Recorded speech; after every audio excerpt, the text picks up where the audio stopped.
Episode 12 for February 2023, Mandy and Lulu Welcome Walter by S.M. Hallow. Hello and welcome to CatsCast, your monthly feline fiction podcast. I'm your editor and host, Laura Pearlman. This month, I'm very happy to bring you Mandy and Lulu Welcome Walter by S.M. Hallow. In honor of Valentine's Day, this is a story of the deepest, truest kind of love, the love of a vampire for her cat. This story is a CatsCast original. Our author this week is S.M. Hallow. S.M. Hallow is a comic artist and writer who never got over the middle school vampire phase. To learn more about upcoming Mandy and Lulu stories, follow Hallow on Twitter at smhallow.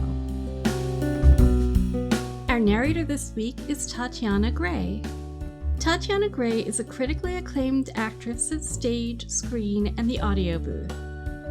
She has been nominated for dozens of fancy awards, but hasn't won a single damn thing.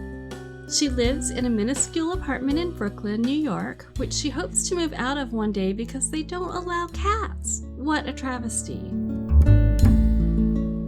Now grab a snack and listen closely because there's something we need to tell you.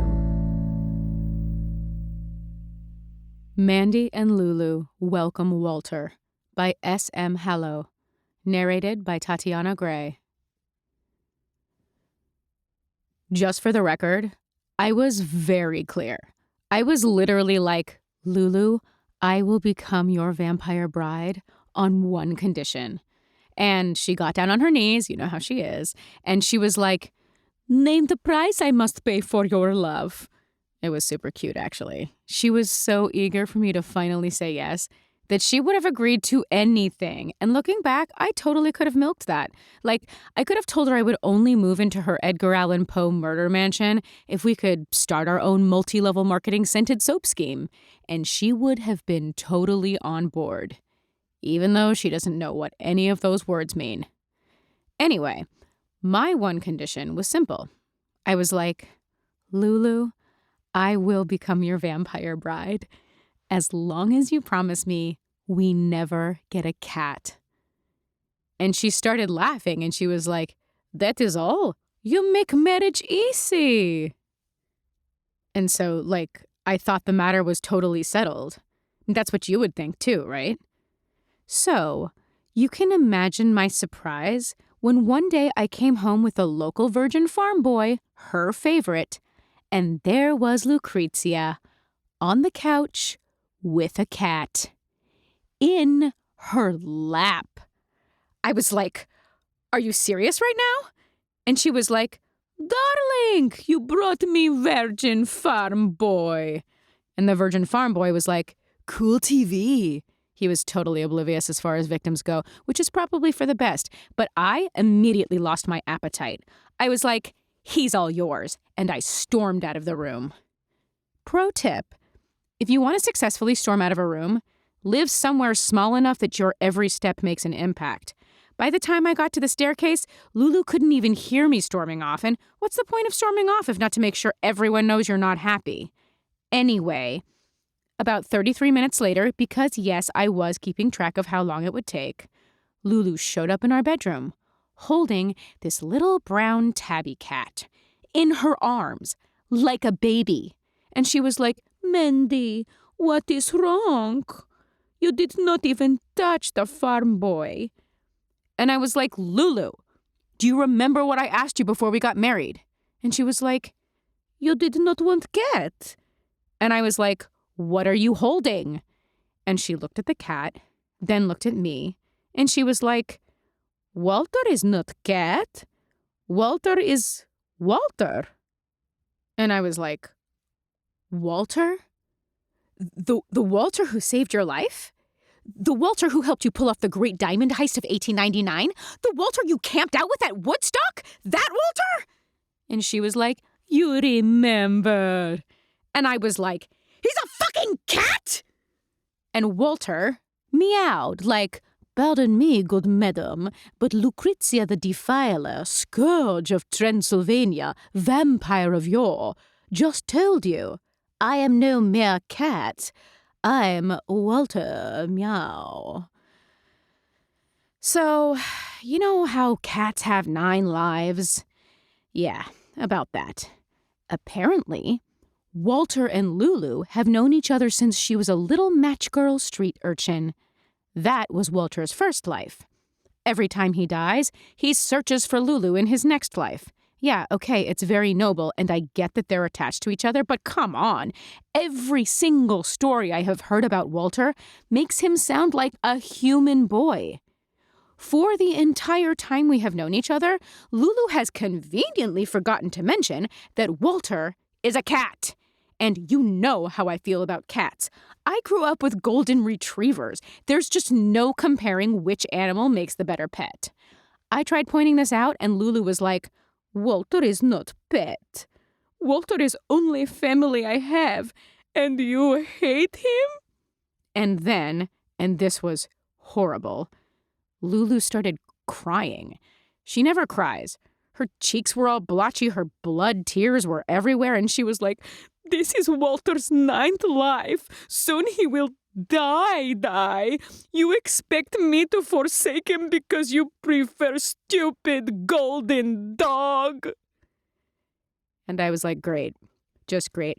I wasn't going to keep my wife and her magically reincarnating cat away from each other. I'm not that much of an asshole.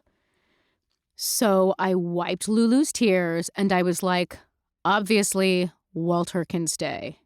And she was like, but you do not like him. How will he feel at home if you are menacing him with your bad vibes?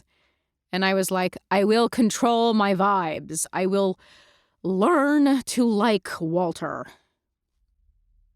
Within 3 days, Walter was using the leg of my velvet couch as a scratching post. Lulu was like, he is doing very good job with his scratchies.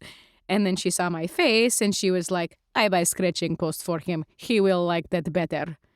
Well, he didn't like the scratching post better. And every dawn, as Lulu and I climbed into our coffin, he insisted on joining us. The first time it happened, I closed the lid and let him meow. But Lulu was like, Mandy, darling, he needs somewhere to sleep. And I was like the cat bed I just bought? And Lulu was like, does cat bed offer undying love? And who do you think Walter woke up in the middle of the day when he wanted out of the coffin? Who do you think helped him to the sink when he refused to drink from his water bowl? Who do you think put on sunglasses and kept him company while he stretched out in a sunbeam? Not Lulu, with her undying love. Me. Just like it was me who took a moment to read the label and discover what was actually in Walter's cat food. Corn gluten meal? Wheat gluten? Chicken flavor? As if. My wife's cat was not going to eat like a pauper. He'd had enough of that in his first life. If this was his last one, I was going to make him feel like a king. Cat tree? Check. Water fountain? Check. Catnip toys? Cardboard tubes? Battery-operated mice to chase? Check, check, check. Lulu was so happy. She was like, look, Walter, Mandy does love you. And I thought love was a little strong, but I wasn't going to correct her. And then one night, as I was putting together cardboard boxes for a DIY cat condo, Walter rubbed his head against my arm and pushed his way into my lap. And I was like, excuse me, sir, but I'm kind of making you a castle right now. Do you mind? And he just curled into a little ball on my lap and started purring. And I was like, oh, shit. I think I do love him. Which made the whole 9th life thing depressing. I mean, Lulu got all of Walter's 9 lives, and there I was, skating in at the end, only getting 1. And Lulu wasn't handling his last life well either. She was like, I have never lived without Walter for more than few years. What do I do when he is gone? And I've lost pets before, but none of them have been century-long companions. I think if Daisy or Butterscotch had seen me through the advent of electricity and 2 world wars, I would have simply laid down and never recovered when they passed. Which is when I was like, Lulu, we're vampires. Why don't we just make Walter a vampire? We thought about it for a long time. Obviously, Walter was very well taken care of, and the vet called him a model cat, so it's not like we had to rush. But Lulu couldn't decide what she thought of the idea. Sometimes I would find her crying, and she would be like, "I cannot deprive him of sunbeams." Other times, she would dance around the living room with Walter in her arms, singing about being family forever, so it was like a pretty confusing time for us both. And then one morning, as the three of us got comfortable in our coffin, Lulu started counting. She got to 8, and then stopped. And then she was like, "Mandy, I have made grave error." And I was like, "Is this about the taxes?" And she was like, "I think this is Walter's 8th life." And I was like, "Oh my God, Lulu, you better be sure." And she started listing off lives. And by the time she finished, she only got to 8. We went through it 3 more times and still 8. That night, Lulu pulled out a century's worth of diaries. We spent the next weeks poring over every single detailed page in every single musty, watered-stained journal, just to make sure there was no chance we'd be losing Walter for good. And Lulu was right. This was only his 8th life. So I was like, "What does this mean? What do we do?" And Lulu was like, "We let him have all 9 lives. We let him have sunbeams." So he still had the rest of this life, and 1 more to go, which was, first of all, a huge relief. Now we could press pause on constantly worrying about the ethics of turning an animal into a vampire. I tried reading Bunnicula, hoping for some guidance because I thought it was about a family that owned a vampire bunny, but let me just say it did not help. But it was also like a huge joy because we still had so much time ahead with him. I was so overwhelmed by how ridiculously happy I was that I started crying. I mean, full out sobbing. And I picked Walter up and held him against my shoulder like a little baby. Walter closed his eyes in a slow, scrunchy blink and tucked his head against my neck, purring. And Lulu was like, "Look at you. He is king and you are serf." And I was like, "You know what, babe? You're right. I have embraced feudalism for this cat." Which is like the way I think it's supposed to be.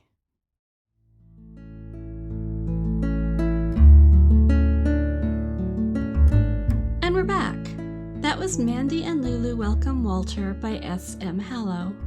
I normally spend way too much time trying to select just the right narrator for each story, but this time I just went with a hunch. I think it paid off, and Tatiana did an amazing job of bringing this story to life. S.M. Hallow says that the concept behind Mandy and Lulu is what would happen if Elle Woods from Legally Blonde and Nadja from What We Do in the Shadows were vampire wives. I definitely got Nadja vibes from Lulu when I first read this story, but I think that both these characters have evolved into their own hilarious selves, separate from the characters that inspired them. S.M. Hallow also says, "Shout out to my childhood cat, who was definitely my grandma who came back to live with us as a cat. The idea of reincarnated cats started with her and ended up inspiring Walter." On a more serious note, Mandy and Lulu were faced with the kind of decision that most of us have to face eventually if we have an animal companion in our lives. How to determine the trade-off between extending Walter's life and preserving his quality of life. They got a reprieve, but they'll have to make that decision again in Walter's next life. I recently had to say goodbye to Thunder, CatsCast's senior feline supervising editor. Thunder had been with me for 18 years, and like Walter, he loved sunbeams. He was the best cat ever. Today's cover art is a picture of Thunder looking like a vampire. I thought it was appropriate. For cat pictures, cat story recommendations, and more, follow CatsCast Pod on Twitter. We'd love to hear from you there or on the Escape Artist Discord server, Facebook, or Instagram. We'll be back next month with episode 13 on the Escape Artist Premium content feed, and in 2 months with episode 14 on both feeds. In the meantime, you can find more narrative goodness on our weekly sister podcasts, Escape Pod for science fiction, Podcastle for fantasy, Pseudopod for horror, and Cast of Wonders for YA. Today's episode is brought to you by audio producers Wilson Fowley and Dave Robison, associate editors Kitty Sarkozy and Tarver Nova, and me, editor Laura Pearlman. Our opening and closing music is Easy Lemon by Kevin MacLeod. CatsCast is a production of the Escape Artists Foundation, a 501c3 nonprofit.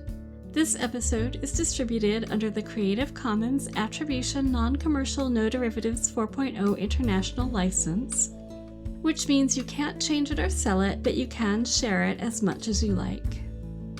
CatsCast relies on listener donations, so thank you so much if you've already donated. You can support us and all the other EA podcasts by donating via patreon.com/EA podcasts or through the website escapeartist.net. You can also help us out by leaving a review or rating at Apple Podcasts or wherever you normally leave those things.